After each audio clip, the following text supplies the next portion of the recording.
Now who wanna move crossing on?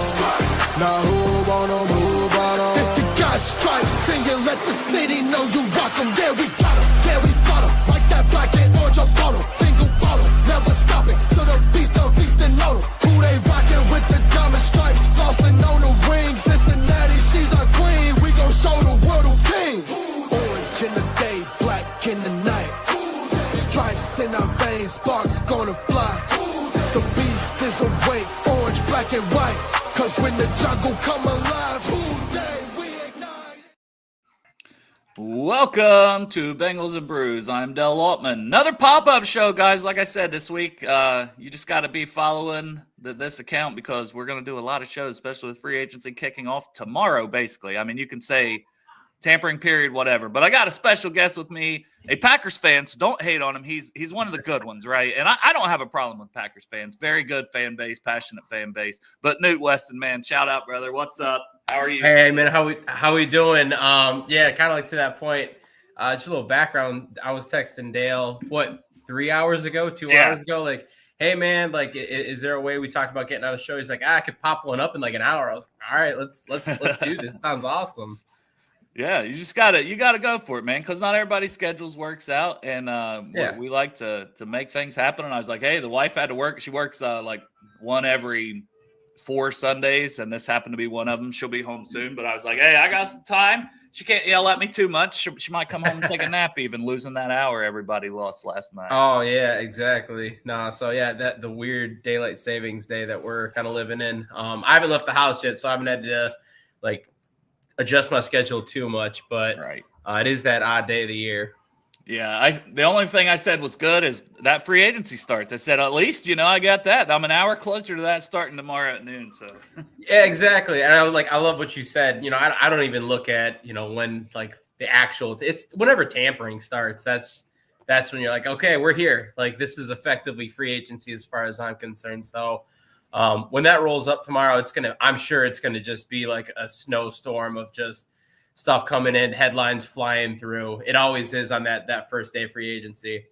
Yeah, it's phenomenal. And we're going to talk Bengals. We're going to get an outside of the fan base perspective here on some things with the Bengals. We're going to talk some stuff draft. If you guys got questions for me or Newt, fire them off in the chat as always. But first off, before we do that, Newt, tell people you got a website, you got a lot of things you do, where they can find you, how they can follow you, the site they can check out, and all the stuff you're doing. Yeah, so I run the website zerotechdraft.com.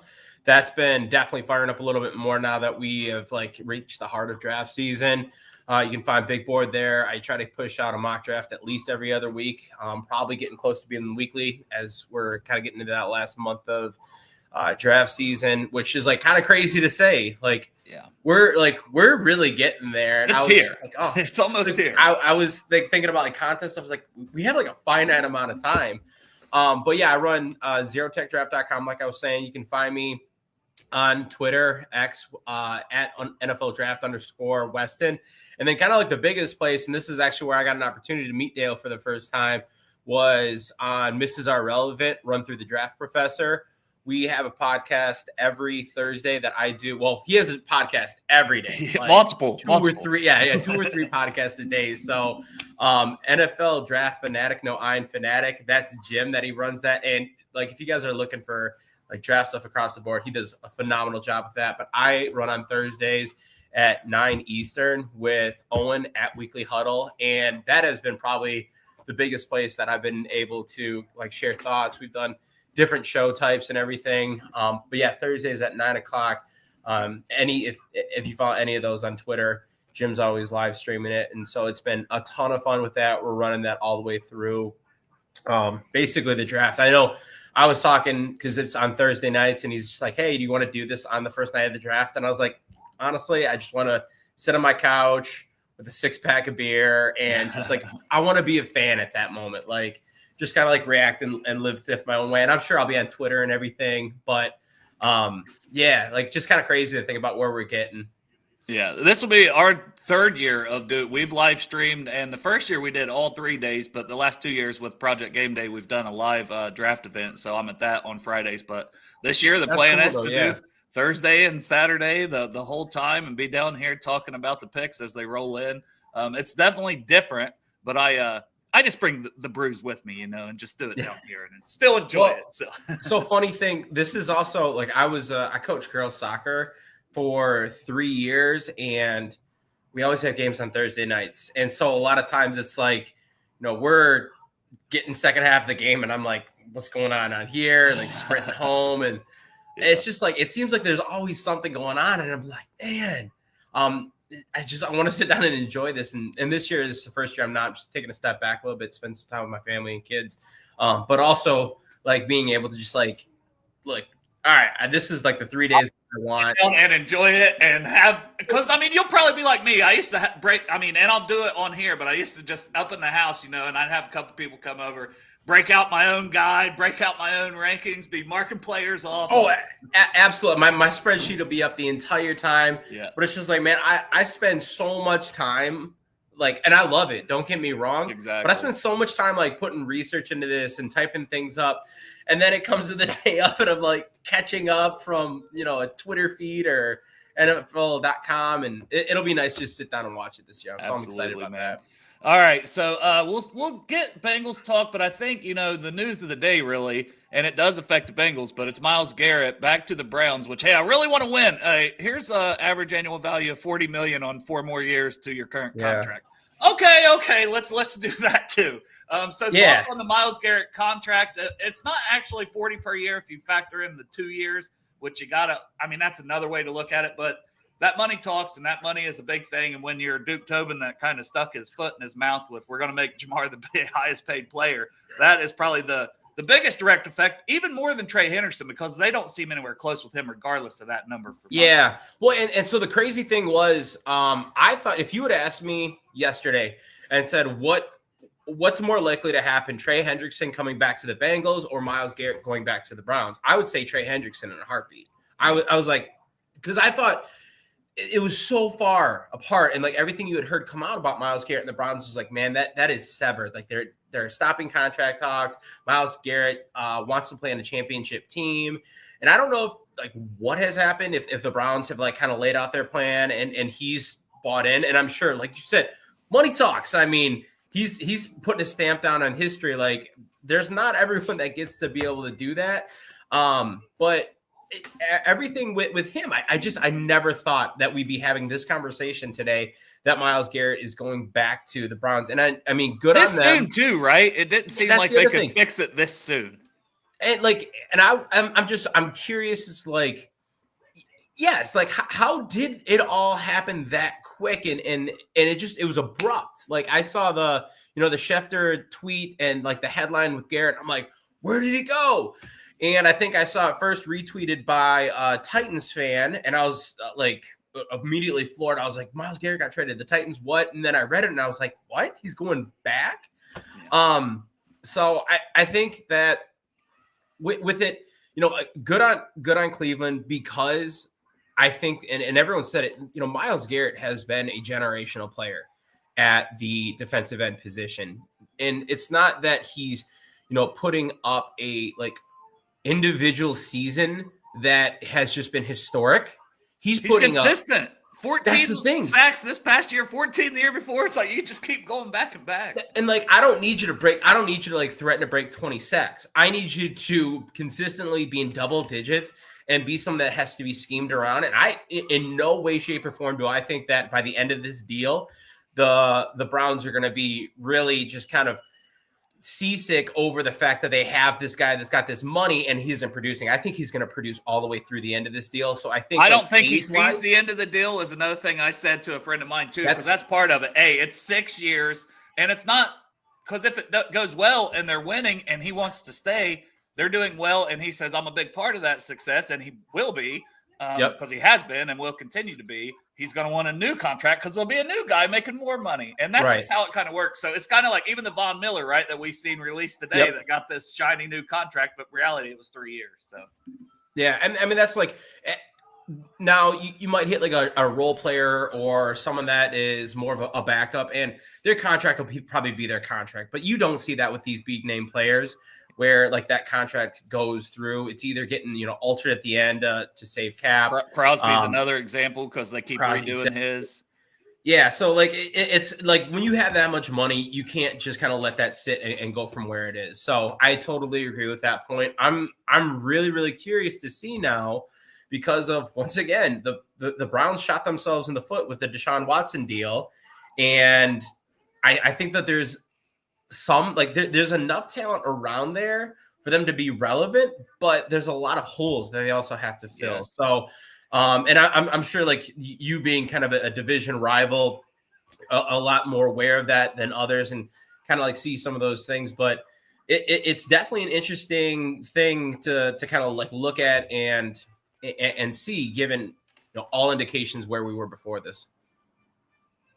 Yeah, and Dustin says the Garrett signing a dagger to thinking players actually truly care about winning. To an extent, right? But we all know the money talks once again, and that's what they care about the most. And to be fair, it's the same thing when we were going to lose Jesse Bates. It's like these guys aren't signing hometown discounts. T. Higgins is not going to sign a hometown discount. Trey Hendrickson doesn't want to sign a hometown discount. And if the offer of $23 million that now is out there, that's what they offered him, it's a slap in the face.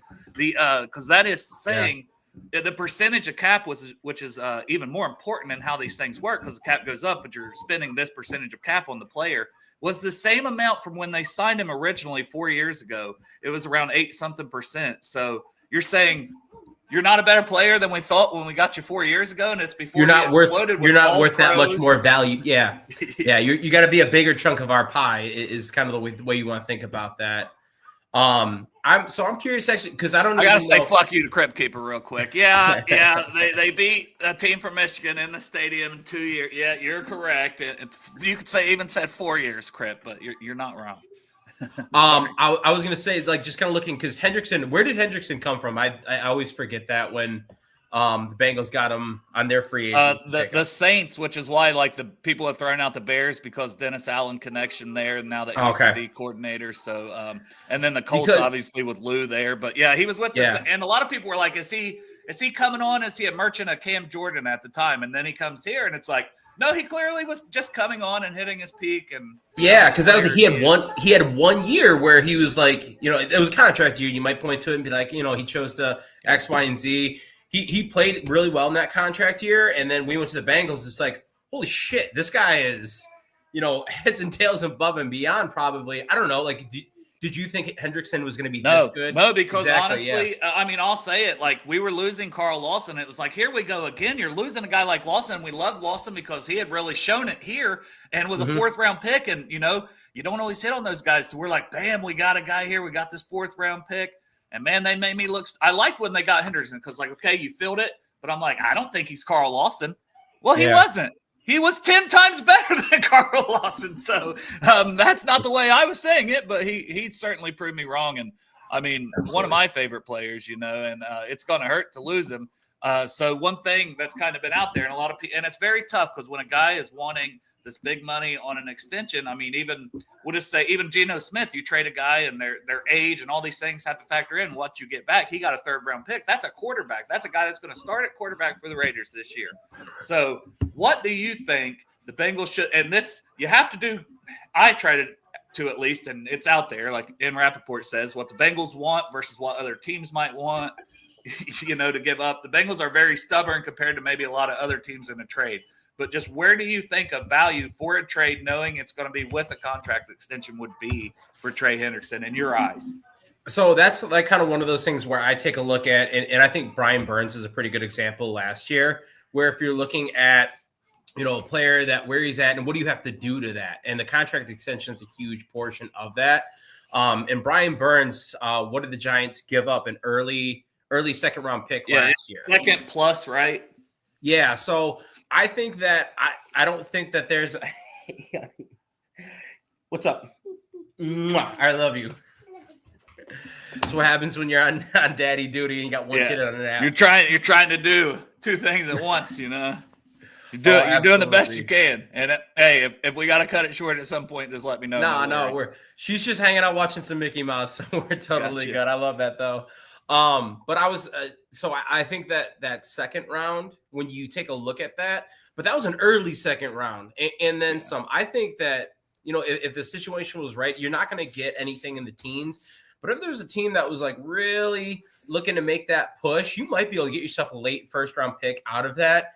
Maybe I've circled, so that's where I was, because I was like second and maybe a future third or fourth. Maybe a team doesn't want to give you two things this year. That was my initial just okay with they're granting him the trade thing.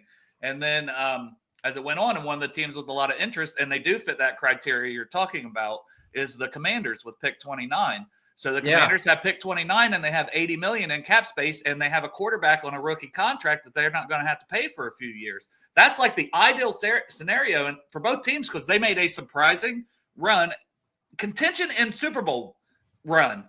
And if they want to stay there. Which is kind of funny, because you take a look at what they did with Montez Sweat and Chase Young 2 years ago, and they're literally doing like the exact opposite. We're like, man, we don't know when we're going to be good. Let's just try to get something for these guys. And now they're like, oh shit, like, you know, Jaden Daniels, dude, we're actually like making some things happen. Let's run and roll with this. And I love that, Dale, because I think that's a super great call out. I think that like that 29, that's where some of that starts. And Hendrickson with his, what is he, like 28, 29? No, he's actually, and this is a big thing with the Bengals, I think he's either turning 31 or he's already 31. He's like around 30. I'll double check, but real quick, but that's and fair. The Bengals always have that hold up. Yeah, and so I think that's another thing you got to factor in. If you're in a win now window, and I think that's why that late first round pick becomes pretty significant, and that's going to be, you know, one big difference between a Brian Burns type thing from last year, because you got Burns, he's coming in, he can be someone that you're building around. Where Hendrickson, I'm not saying he's, you know, going to be a bad player in 2 years, but you're going to hit that end of that threshold at some point. He is 30, and the birthday's December, so it's the younger end of 30, because he'll play pretty much the whole season at 30. So that's the positive, I guess. And I think Khalil Mack did a lot of things this year to show that, you know, hey, you can be a high end player on the edge if you kind of bring that juice. And I think that like one more contract is definitely in Hendrick's future in terms of like really, really good quality play. But you're not like necessarily building around this player. You're bringing him in as a final piece to like, hey, let's see where we can get. I think that, and I don't know, you know, Cap, where they're at, like the Lions kind of pop in my head in terms of like, hey, let's just get that last player. You can imagine. It scares the hell out of me as a Packer fan, but like Hutchinson and Hendrickson. And then they familiarity with DJ Reader, Aleem McNeil, like they've got guys around them.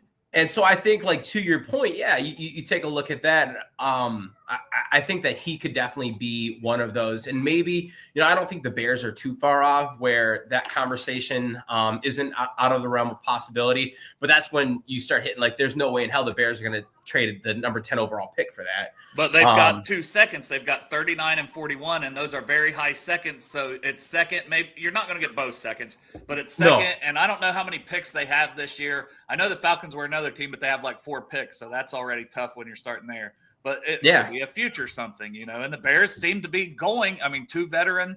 They spent draft capital on getting 2 veteran guards. One of them with only a 4th-round pick, and Joe Tooney. I thought that was an amazing deal. But I can't believe, and I don't know if the Chiefs must be trying to clear cap space, because I don't think you let a guy like that. And like, yes, Trey Smith's coming up on, like, they franchised him this year, but I saw that. I was like, how are you letting that guy walk? That blew my mind. Not walk, obviously, but like, how are you getting rid of that guy? I think that, you know, Creed Humphrey's been an awesome draft for them. Trey Smith's been an awesome draft for them.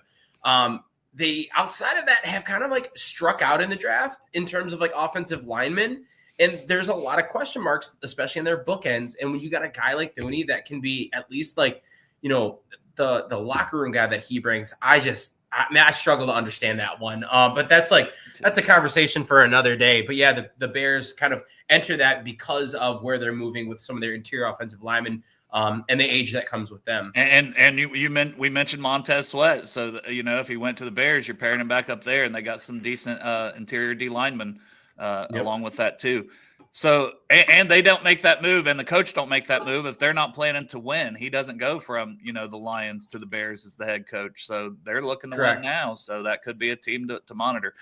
So Travis here tells us Jerron Reed re-signed with Seattle. So that's another guy that provided some pass rush from the interior D line. So the Bengals, that's one thing that we're just like, where are we improving? Baron Browning, I know he's kind of a linebacker / edge, off the market. Not that Myles Garrett was anybody for the Bengals, but, he was out there in trades, this, that, and the other, off the market. So it dries up. It drives the price up for a guy like Milton Williams, one of the best guys on the board. So if you're thinking we pivot from trade to get a guy like that for the Bengals, you're in a tough spot there with that. So these guys are going to fly off quick, and it's going to happen tomorrow. So my issue all along has been like, you got to have a plan now and execute it now before free agency kicks off. So you have your money accounted for. You have what you're going to do accounted for. How are you guys for being a Packers fan as far as your cap situation? And do you see being active and in what spots in free agency? Yeah, I got to think that with where they're at, they're going to be active somewhat. I know that the Jair thing is going to be what where are we going with him? Because are we keeping him, and are we going to restructure him? That's going to be a larger one. Rashawn Gary is obviously a huge cap number for us. He's been the only productive edge rusher, though, so I'm not upset about that. But the cap for the Packers is good. It's over $40 million. Definitely have room to do some things. Effective cap space, probably more low 30s, 35 maybe, once you get draft picks out of the way. I think that they have to go out and one of two things. They have to get something done on their defense as far as juice off the edge is concerned. I don't know if that's hey, let's get a Khalil Mack and, bring in a veteran presence that has actually kind of worked for the Packers, and they've done some good things with that in the past as far as, veteran edge rushers. I'm thinking of Julius Peppers, Zadarius Smith, Preston Smith, not super, super old guys, but they've been able to find in free agency guys that are kind of at the end of their career that, have been able to really, really bring the pop. And that's been a lot of fun. So maybe they go out and get one of those guys. I'm still, a little concerned about the receiving core for the Packers on the other side. I think there are some questions with the line as well, but, you take a look at the Packers receiving core, and it's a lot of guys that can, go out there and probably be a number 2 or a number 3. A lot of good number 2s and 3s. Yeah. Who's your one? Who's your star? And there's not. And to a point, if you have 4 guys out there that are above average, that can be really tough for a defense, especially when you start getting to responsibilities for a nickel and dime back. Hey, you got to go cover a guy that has some juice to him. But it doesn't take much to cover the guy from, who's your number 1 when you got the stud cornerback on the other side. Hey, I can take this guy by myself. I mean, I don't mean to disrespect Romeo Doubs or Christian Watson, but they are complementary pieces. So I think that for me is the biggest thing that I want to see. And I don't know where it comes from, because it may have to be a draft, and how many of those guys? It's not a great draft for top guys. It's almost another good draft for this would be a premium number 2 guy. Exactly, and the fact that they passed on everyone last year, which I kind of understand where some of the thinking was with some decisions that were made last year. You grabbed Jordan Morgan to try to bring in and improve the offensive line. His injury does not help things at all. I don't hate that pick. Adrian Cooper, great pick. Javon Bullard, great pick. Marshawn Lloyd, trying to make sure that you got some rotation in your backfield. And then, the linebacker, I can't remember his name right now. And I think they did a pretty good job with that. But once again, you're not bringing in someone in a draft that's got premium talent at that position that can really move the needle. So I struggle with that a little bit. Obviously, you guys need a D tackle. Are you kind of good at D tackle? So Kenny, I know you mentioned edge, but that's one where I would not want to pick up a free agent D tackle. Devontae Wyatt, Kenny Clark has been Packer guy through and through, and he's one of those guys that I love to see, because I think he's played above his contract and above what we would hope for, and it's been consistent too. Devontae Wyatt has finally come on a little bit. We've got some depth there. I don't want to see them make a splash for defensive tackle, but I would like to see them, especially given this defensive tackle group in this draft. That's kind of, I have it as a draft need, along with corner, offensive tackle, and edge is kind of some of my top ones, receiver potentially. And I know a lot of people are, kind of like banging the table, especially where the Packers are at, like a Derek Carman type player. For me, like if a Walter Nolan or a Kenneth Grant were there, that's what I was going to get to. And this goes back with the Bengals, and it's good to talk about these two guys. So what are your thoughts? Who do you have higher? Because for me, it's Nolan. But I see a vision with Grant, and a lot of Bengals fans are like, he don't have the pass rush we need. And it's like, yeah, but you're getting a stud run defender, and his athleticism tells me there's a lot there to develop being a 21-year-old player coming out of Michigan. Yeah, so I love this because I was a contributor to the Cheesehead TV draft guide for defensive tackles. Like these guys are my bread and butter. I love talking about these hog mollies. I have Walter Nolan here. I have Kenneth Grant here. Like I have a 10-point grading scale. Walter Nolan, true first-round grade for me, 8.3. Kenneth Grant, true first-round grade for me, 8.25. Like I don't have typically I'll go to that like that 20th of a difference, and that's it. So there's close to get. The other thing to note about him is they played two different positions. Like, yes, they're both defensive tackles. Kenneth Grant's more of a shade nose where he can be a two-gap defensive lineman that can, plug up the interior of an offensive line and really make it challenging for players. That's why he's such a stud when it comes to run defense. But if you take a look at him, he's got a lot of juice. He was number 3 on Bruce Feldman's Freaks list this year. And it's because of the athleticism that he brings to the position. He came in at 331 pounds to the combine, and he wasn't able to test because of a minor hamstring injury. But with that, he had all the measurables, and he's been noted to be this freak athlete. Go watch the film of him chasing down Nicholas Singleton 2 seasons ago. I mean, it's insane. Like, this guy's not supposed to move this way. So I think that it makes him a little bit of a unicorn in terms of guys that are this big that can move in this way. I'm not going to comp him to Tavondre Sweat because Tavondre Sweat was like really far out there, especially in terms of his size.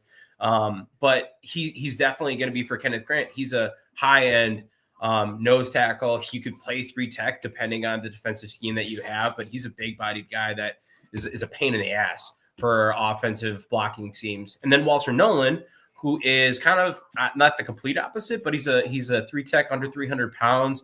He's another good run defender. Like Walter Nolan is a stout run defender, and that's kind of his stop percentage is top 5. This I mean his stop percentage. He was so. I'm glad you brought that up. 11.9% like stop percentage. The only person in this draft class that's a defensive tackle that has a higher stop percentage is Mason Graham, who is 12.0. Like you're splitting hairs at that point. And Mason Graham, you have a bona fide like consensus overall defensive tackle. He's a blue chip player for me. I think he does some things really, really good. I don't think I'm going to get pushback on from too many people on that. But Walter Nolan is like in terms of run defense, like he's right there. And you put on top of that the fact that the guy he's a little bit lighter. He's came in the combine at the same weight as Mason Graham. I don't think that those two play at the same weight. That's a conversation for another time. But he's a little bit on the lighter side, a little bit shorter. But he's going to be a player that has a lot of upside in terms of his pass rush because of his athleticism. You can see it kind of on tape, but that's like a developmental piece. I think both of those guys, Grant and Nolan, I don't see their names getting past 20. If I'm going to be completely honest. And I know that there've been a lot of people like Ryan Sparks, the big Bengals fan out there. He's like been pounding the table. Oh, he's here. He was asking about Nick Fannin already. He's also gave us the update on the Chiefs. So another guy I literally talked about yesterday for the Bengals, if they're going to move on from Jermaine Pratt, was maybe they go after Nick Bolton. Well, he got paid 3 years, 45. The Chiefs are keeping him. So thank you for that. But another defensive player that, it's not a great free agency class, and they're already keeping your own guys because it's not a great free agency class. So exactly, I see a lot more of that today. So I actually think, and this is me, and I know like the kind of the want or desire for a defensive tackle has been out there. I guess I'm curious for you, Dale. If I look at the Bengals, for me, I immediately look at man, that safety group that you guys have, like I would want to improve that, and I think that's kind of the sweet spot for Malachi Starks. What are your thoughts on that? Or like that's probably too rich for Eamon Wari or Xavier Watts. But what are your thoughts on spending like early first or second round pick on safety? I have jumped all aboard the Nick Imamori as potentially safety one here over Starks, Okay. and I really like them both. And I think both of them should be in the conversation at pick 17. Honestly, I think Starks may be a better fit for what we're looking for to pair with Jordan Battle. Would be maybe the difference for the Bengals specifically, though. I would probably lean if it's him, and I'm not opposed to it, but I really think like second, third round, and obviously the connection with Al Golden coming here. So many Bengals fans are like Xavier Watts, ball hawk, Xavier Watts. Golden knows him. He trusts him. So you get him there. And I think they're going to hold on to Geno Stone, especially for now. I think even I was going to ask that. Even through the draft, because I think they're going to wait and see, do they get a Starks in the first? Do they get a Watts in the second? Do they get an Andrew Makuba or a Latham Ransom or a whoever else, later on that they think can compete? And even then, Geno's got 1 year left on his contract at like $8 million. No one's going to trade for it. I think they're going to keep him here. And then I think they're going to pair him with Jordan Battle as the starters. They got some young guys like Dejon Anthony. They want to still see if he can come on. Didn't really give him an opportunity after the penalty against the Chiefs, which kind of sucked. Yeah, that kills.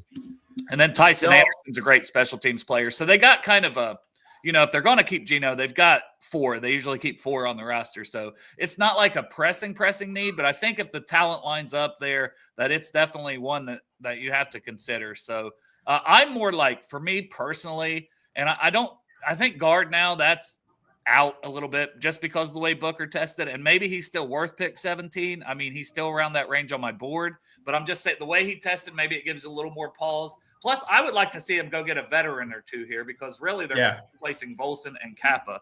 But then, what if it was Campbell? It's Campbell at 17. Yeah, I've talked about him quite a bit lately because that's a guy, and especially like, okay, you keep Pratt around for now. You don't fill it with a veteran because I was thinking veteran. Maybe a Dre Greenlaw who's out there. If they made a move like that, I wouldn't be opposed. But another guy that I thought even a 1 year, Bobby Wagner, boom, off the board. The Commanders didn't let him get to the market. So that's not a huge free agency class either at linebacker, but it's kind of Dre Greenlaw. I was talking Will Campbell, not Jihad. Oh, okay. I wouldn't be opposed because you can move him to the left guard, and then Orlando's got 2 more years on his contract. You kick him out to left tackle at that point because I know the arm length and all this and that, but 3 years playing left tackle at LSU, I think he could do it. But here he wouldn't need to. You wouldn't. Yeah. And if you plug him in at left guard and he's damn all pro, then why would I move him at that point? Maybe I just, it's we'll see how Orlando's over playing. Yeah. So, but it gives you that flexibility. If there's an injury, he can kick out, halfway through the season. Brown's out a couple games. Well, we'll kick him out. We trust him to at least do that. So yeah, he's interesting. I never thought he would get to 17 for Will Campbell. So maybe that's why he either. Yeah. I think the Bears getting those 2 interior offensive linemen, I think changes things drastically. It does. Kelvin Banks tested very well too. So does teams have Banks over? And I know Membu teams might have them both over Campbell. So there is a way. He is the one that falls. Yeah.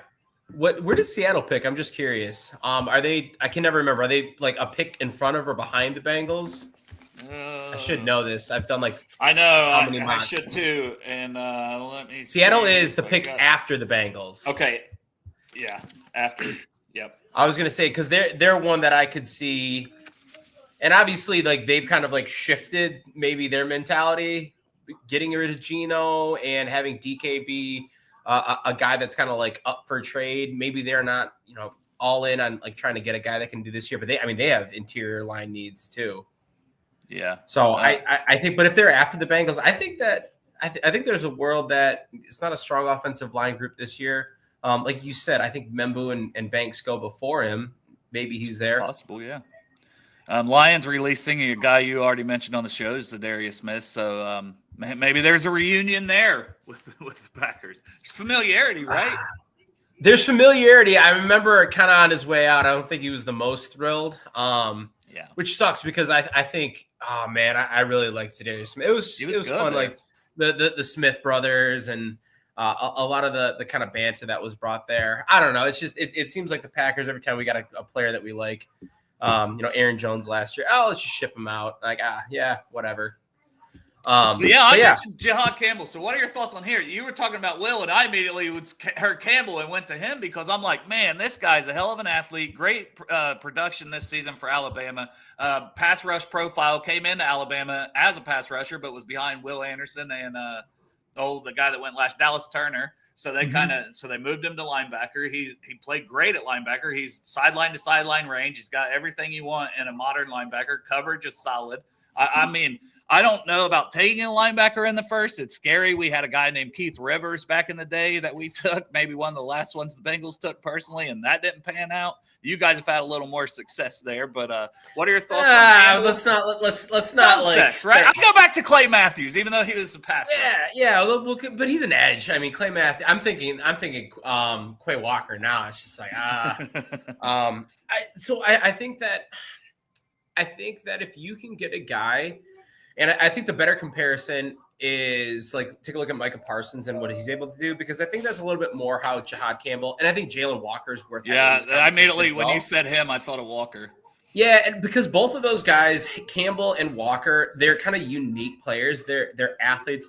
I don't think, and Walker's maybe a little bit more in terms of like, hey, let's talk about him as an edge. I don't think Jalen Walker's a true edge player. I think he's a multi-versatile piece. That was redundant. I think he's a versatile piece that you can kind of move in a lot of places. I think he's going to have a home somewhere along that linebacker kind of formation. I just don't know what it is, because I don't think it's like neither of them are Mikes. They're not going to be, green dot. Well, maybe they're green dot players, but they're not going to be just like center of the action. They're going to be blitzing.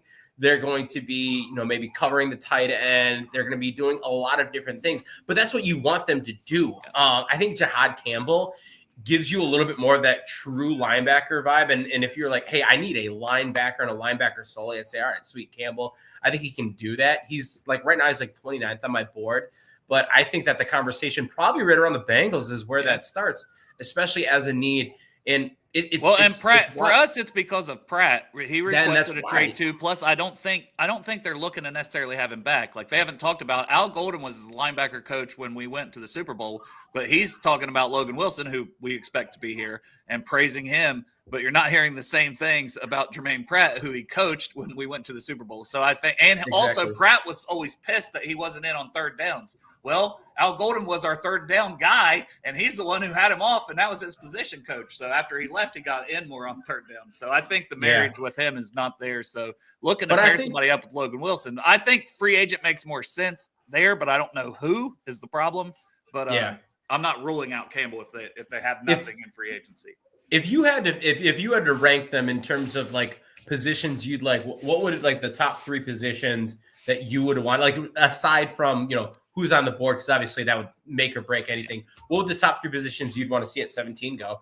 I mean, it's not necessarily in an order for me of the top two, which is edge and D tackle, because I think they need pass rush. So it's almost like that is 1A, 1B. Yep. I don't care which position. Give me either of those. And then there's just not going to be a guard there, or I'd say guard. So that it honestly makes safety or that slash linebacker move up in my eyes because of the talent I think will be there with Starks and Imam Wari or Jihad Campbell. Yep. I think they would be a better fit than this team than the guard would be, because I think maybe you can get a Tate Ratledge in the second, pair him back up with Mims on the right side of the line. You feel better about that than I would about taking Booker or, well, I mean, it had to, unless Campbell falls, right? I guess I could still say guard, because I'd hold out hope that a Kelvin Banks, a Mimbu, a Campbell, one of those top three of my offensive linemen fall, and I feel like I could play them at guard at a high Or you could just wait until the third round, get University of Cincinnati, Luke Kandra, and have him just come and be the savior hometown guy that you'd love to see. I mean, so a top three need, I would say guard as a top three need, especially before free agency, but I wouldn't say 417 specifically would be the difference. And it's position value, which is kind of funny enough how like we initially started talking on the podcast for Jim, but like where do you value a guard or an interior offensive lineman? It's not going to be that high. You want pass rush. Like you want someone that can like change the game for you. And so I totally get that. Well, and we were talking before the show started because it's a hot topic on the Bengals Twitter. So just you as an outside tight end, and we talk positional value and these things. Tyler Warren, Colston Loveland are the top 2 tight ends for most people, consensus top 2 in this draft class. Yep. Would you, knowing what like Trey's on the trade block, we're probably losing BJ Hill, Joseph Osai, Sam Hubbard retired. So, and that's my top needs is pass rush. But how much would you consider either Tyler Warren or Colston Loveland if you were the Bengals GM? They don't have one, so maybe they give you that job. But would you consider those 2 guys at pick 17? Tyler Warren, I wouldn't care what anyone said else to me. I'd be like, oh, Tyler Warren's here. Come, yes. That's how high is he on your board? Because he's like 7th or something for me, I think. So overall, let me just flip to the tab. He is 11th on my board. And so I think you're getting Tyler Warren. You're getting a damn good football player that's able to impact your team. And you saw, and once again, I'm not saying Tyler Warren is Brock Bowers because that comparison is going to be made a ton in terms of like what he can be as a blue chip tight end. I don't think he's a blue chip player to me. He's really close. He's a really good player. But there are things that he does that he's able to be a benefactor of just because of like the athleticism he brings to the position. But he's a damn good football player. Like I want to make sure that that's known. So I think you get a player like Tyler Warren, he can be a huge impact on your team. I know, Ryan, I'm sorry. Harold Fanton, tight end 1. For me though, I think Tyler Warren is just, so for him, it'd be a little easier to swallow, and Bengals fans should be a little easier to swallow. As a fan of a different team, like, hey, I think that pick would make sense because he's worth the 17th pick if he falls to that, and he may not. These are all hypotheticals, and guys fall and guys don't. Guys go way earlier than you think. You just never know. And then Colston Loveland. I'll say Loveland. I got Loveland 20 on my board, so I think if at 17. You take a look and I don't know if I saw this correct or like it was just on Twitter. It's like got like 4 tight ends on the roster. Was that actually correct? Cam Grandy, Drew Sample, Tanner McLaughlin. It might even be 5. I feel like I'm missing somebody. I mean, All's technically on it, but I'm not even counting him. And then re-signed Gesicki. So Gesicki, Grandy. 5, they like Grandy, who is an undrafted guy. And they already brought him back for another year. Drew Sample. Oh, Tanner Hudson. That's the one I was forgetting. They signed him for another 1-year deal. So, Eric Ball's projected to miss the whole season. So I kind of don't count him because he's probably going on IR for the season. So it's still 5 without that. And people are like, well, Gesicki's he's a wide receiver. But on your roster and on the Bengals depth chart, they still list him at tight end. And you don't carry 4 and 5, 6, 7 tight ends, guys. So. Yeah, and so I think that's the other part to take a look at where it's like I get Warren because of what he can do for you, and then maybe you just figure out something with those other guys, move them on, and it's a lot of 1-year deals for Grandy and Samples nearing the end of his 1 year, and so is Tanner Hudson, and you wouldn't have to keep those guys, right? And that's the thing. I think Loveland, if you believe in Loveland in terms of being like a true cornerstone, like I think Trey McBride might be like kind of a good example of like, hey, Trey McBride's doing a hell of a lot for Arizona right now, and you're able to kind of build through him. Obviously, you could point to like the Travis Kelce. And that's kind of like a superstar thing that's been, overused at this point in terms of what a tight end can do. But like, if you think that this guy is there, like, awesome. Here's the thing, though. You have Jamar Chase, you have T. Higgins. And obviously Higgins, you'll see what that looks like beyond this year. There's nothing guaranteed there. But there's a lot of things I think that you could say, okay, well, it would be awesome to have that. But the biggest thing for the Bengals last year was their defense. And over the last 5 years has been their offensive line. And so I take a look at that and I say, man, like I get a Tyler Warren and what he can do.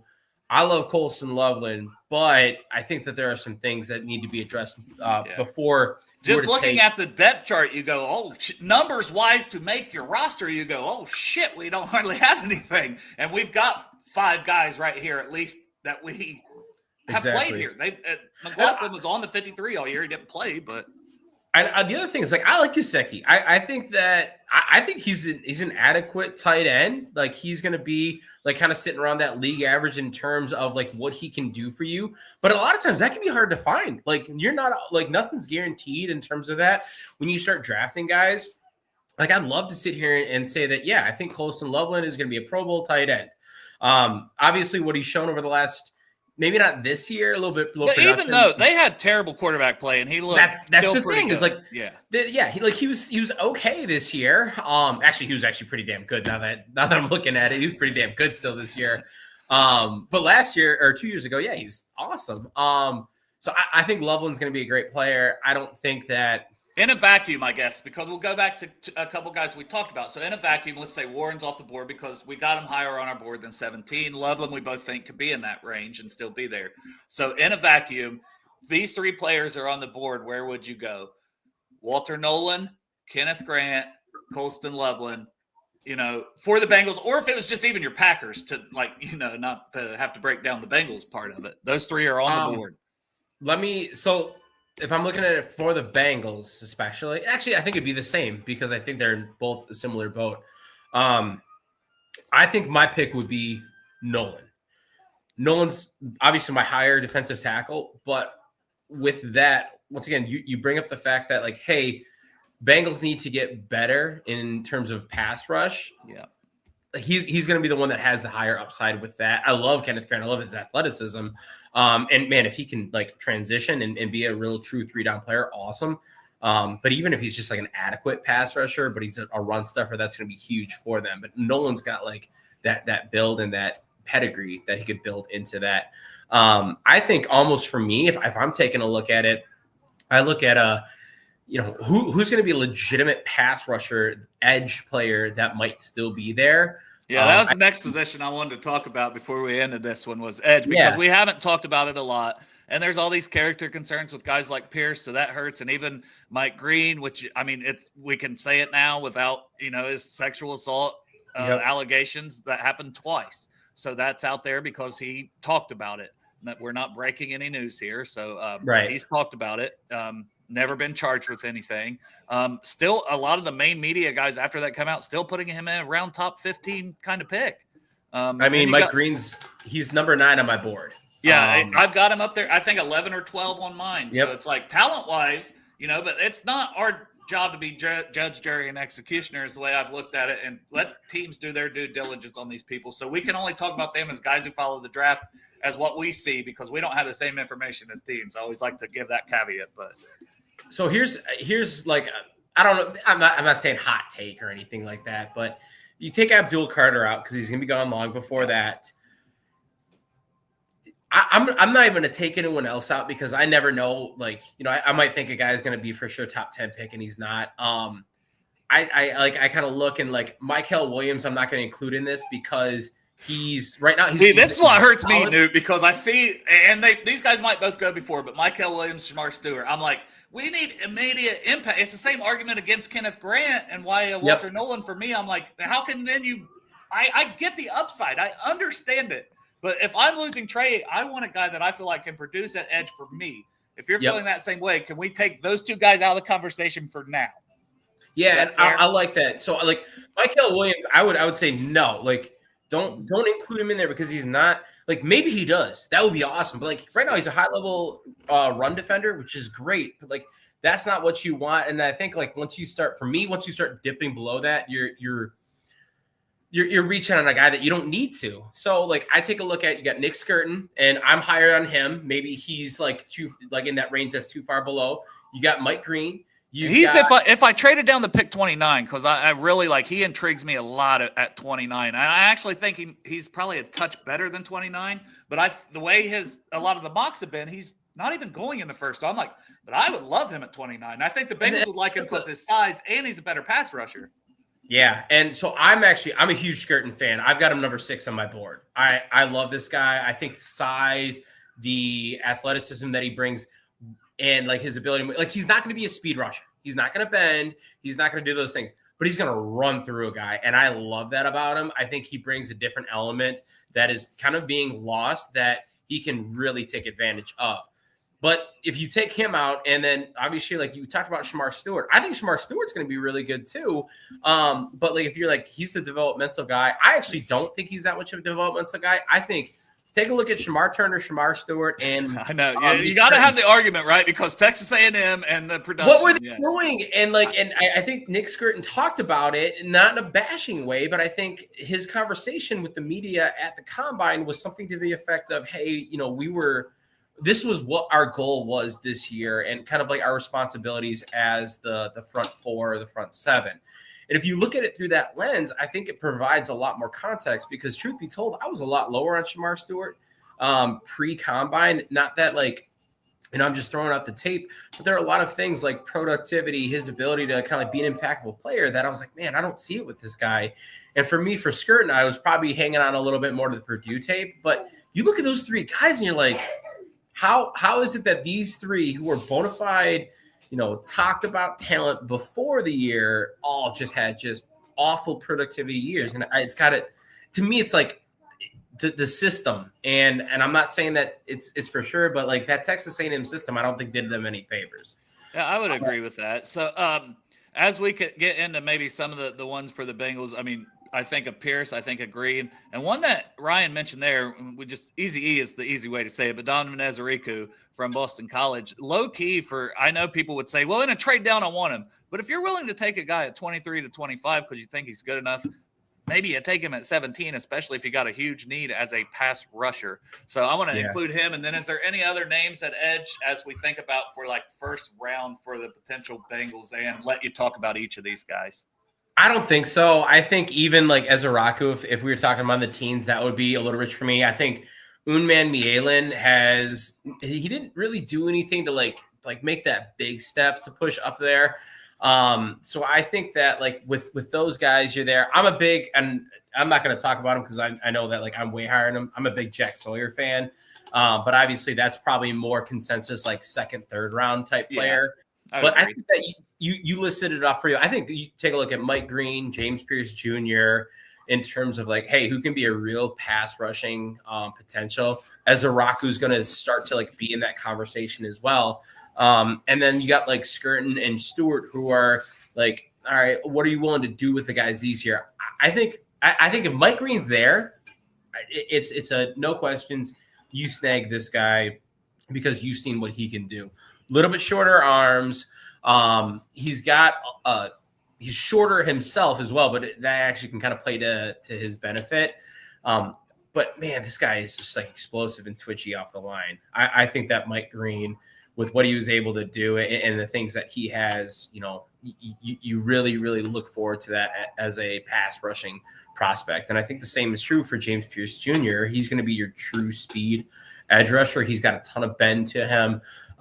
Maybe a little bit dip in production this year, but you've seen what he can do. And it wasn't even, he didn't have a bad year this year. Like the win rate was still incredible, and they rotate a lot. Yeah, I was going to say, he had a true pass rush win percentage of 29.5. Like, PFF gave him an 88.9 for his pass rush grade. Like, we're talking about this guy having a down year, and that's what he had.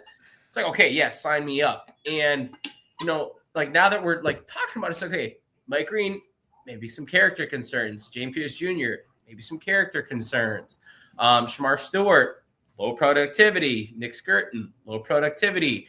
Ezeraku, I don't see the cleanest, right? The cleanest. Yeah, he's the cleanest guy. Maybe not quite the athlete that you want, but like he's definitely the cleanest guy. I think he is undersized but long explosive. arms. Yeah, he's undersized. He's not going to be like the most powerful guy in the world, but he's gonna be able to fly off the line.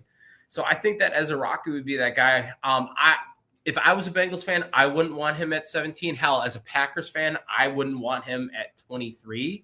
It's a little rich for me right now. Dream world, if they had to trade Trey and they got to 29th, he'd be a great candidate at 29. And let's say you got either Walter Nolan or Kenneth Grant. I think you'd have to feel real damn good about that first round. And maybe James Pierce would be because of the character. So you get one of those guys plus Pierce, or if you just go the safer route at that point, as a Riku. Yeah. And I do want to say this. Obviously like the Mike Green thing with the allegations out there, like that's fact. Like that's been something that has been talked about, discussed. It was high school, his freshman year. I'm not like putting it aside or anything, like that's there. The James Pierce Jr. thing, like I get kind of from what I've heard from combine interviews. I also wonder how much of it is like, we've heard about Shedeur Sanders in this last week. We've seen things about like other players are just like, oh, they're Walter Nolan's another player that I know. And that's what I'm like, are we going to take all these guys that would be the best fits for our team off our board? Yeah. And I just wonder, like, how much of it is the media just trying to drum things up because like this is that year. I haven't like seen any like things outside of, reports from these conversations for that. I think James Pierce Jr. has been nothing but like a benefit to that Tennessee program. Maybe I'm wrong. I definitely could be. Right. I'm not staking my reputation on it, but like if it were me and I were the Bengals and say, you got to bring in, these are guys you bring in for top 30 visits for this reason though. Oh, absolutely. And if James Pierce Jr. was on the board, it's like, hey, yes or no, would you want this guy? Hell yeah. I would say in a heartbeat, I would grab James Pierce Jr. I think that like, once again, you talk like you want pass rush. Yeah. And anyone else in that range, you're looking at maybe it's like potential, but like development, or you look at like, once again, Nolan Grant, like the great run defenders. Maybe they build into that, but what are you looking for? You want that pass rush. So that's kind of the way I think the best two is probably Green or Pierce at 417 and 4 where the both of us probably have them on our board. We would say, and specifically help you pass rush. You feel really good. They're going to impact your pass rush at least. At minimum, these guys will help your pass rush next year. I think it's Mike Green and James Pierce, pretty clearly. I will say, so if you take a step back to the second round, I think that there are some guys there too, because this edge class is so extremely deep. I'm going to talk about two guys that are like complete opposites of one another. Landon Jackson, who is just like an alien with his length and what he can do. I really, really like him as a run defender, but I think that he's been just lights out in terms of like what he brings. And he's shown that he's got the ability to be a pass rusher. Just better athlete than I thought too from the Exactly. And I think like, now we get to the part of the conversation, maybe not first round, like you're looking to absolutely sure that up. Like Landon Jackson's got the build you're willing to bet on with that. 6.5 sacks each the last 2 years. And maybe he's never a 10 sack guy, but he's, like you said, a really good run defender. And he gets you 6 or 7 sacks in the NFL. Like, there were some seasons with Sam Hubbard. And you can say what you want about Sam Hubbard, but he had a great career for most of his career here. Yeah. And then the other guy, and this is totally a my guy, but Josiah Stewart.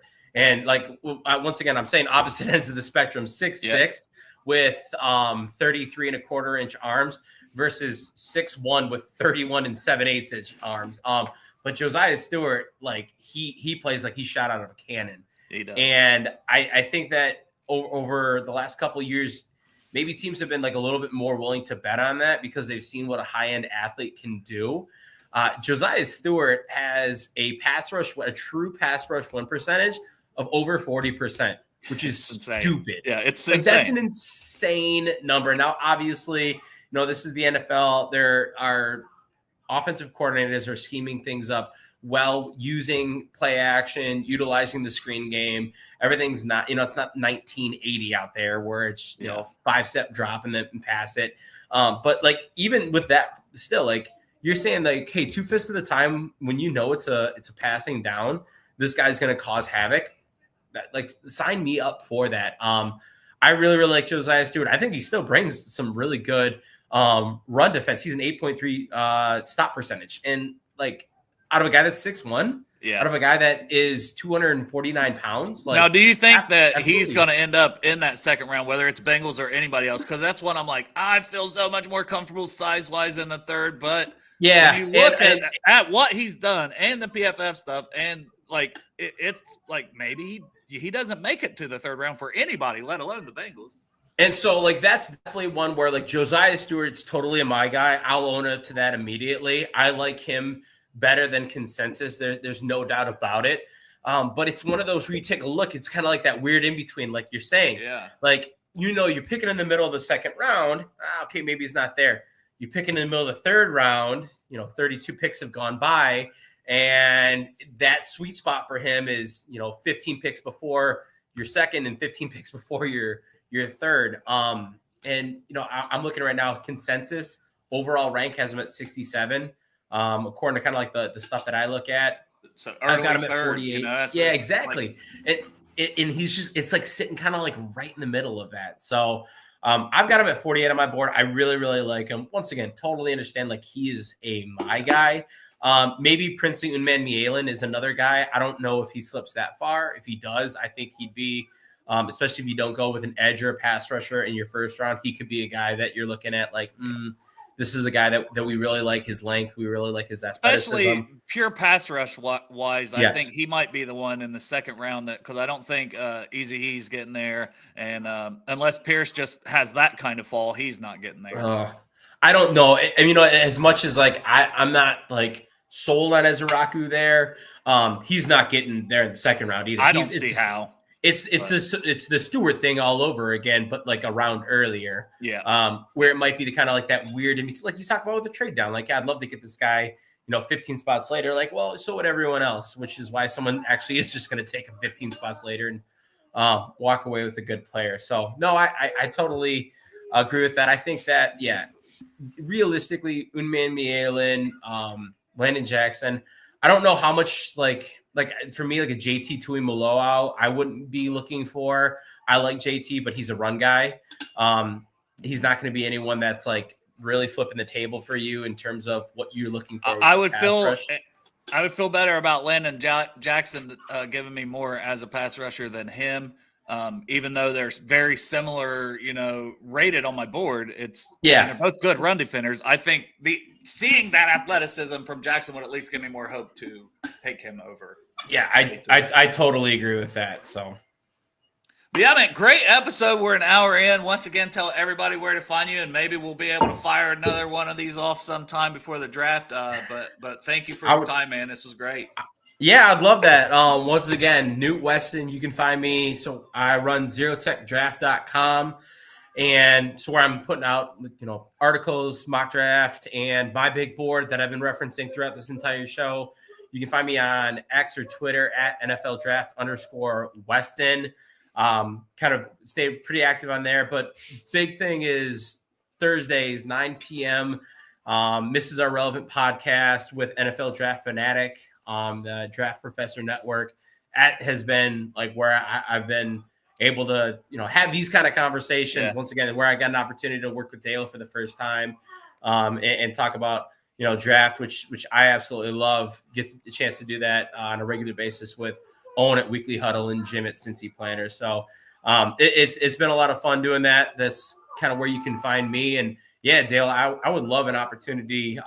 Maybe, yes, like I said, it's getting close. I know there's just only so much time, but even if it has to be a weekend, and maybe we can fire off a mock draft. I invited Parker Blake too because I know he does a lot of stuff there. Yeah, Parker's he's like, stuff. I'd be there. So maybe, and me and Parker, maybe we'll have to have you on that one. Me and Parker always try to do a show where we do like a couple round mock draft for every team. So maybe we can get you on that one.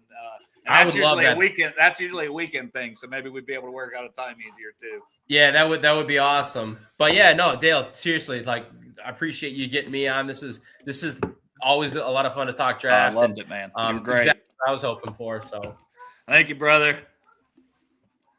See you later. And we will be having a live show next week, guys, at Midwest Best Barbecue. Jim will actually be there. So make sure you stop by. It'll be 3:30 next Saturday at Midwest Best Barbecue. And then get your tickets for the Project Game Day draft event, which will be Friday, April 25th. So I believe that's from like 6 to 11. It'll be, throughout the whole draft. So make sure you come, have a good time. The Follings included. Tickets are $30 a person, but your Follings included and your Midwest Best Barbecue will be provided at that event as well. So appreciate y'all. Shout out